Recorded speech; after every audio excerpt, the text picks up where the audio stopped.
And as you just heard in that report from Natalie, most people in Russia rely on state-run TV to get their news. So do they really know what's going on? I posed that question earlier to Charles Bierbauer, who lived and worked in Russia in the 70s and early 80s. In a censored form of information.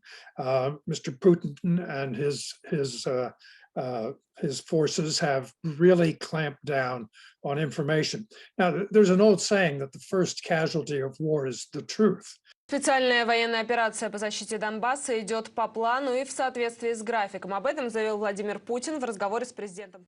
And that's certainly true on at least one side of the equation.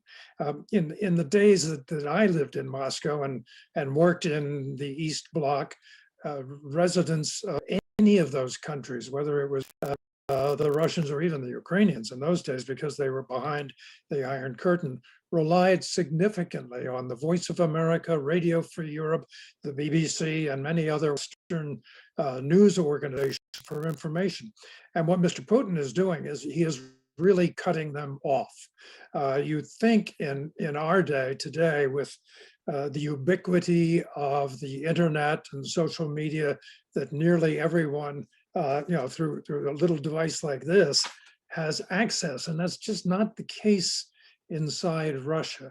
Putin has the capability of shutting down information coming from the outside and of intimidating the news that is conveyed by Russian broadcasters, news organizations, particularly the independents.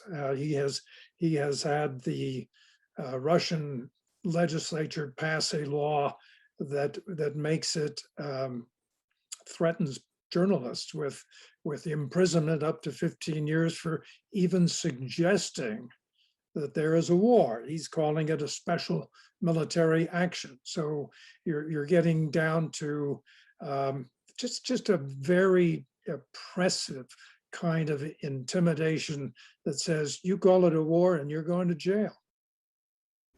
Volunteers from the U.S. and across Europe are picking up the phone to call Russians in an attempt to get the information out. It's a project aimed at countering the Kremlin's control of state media.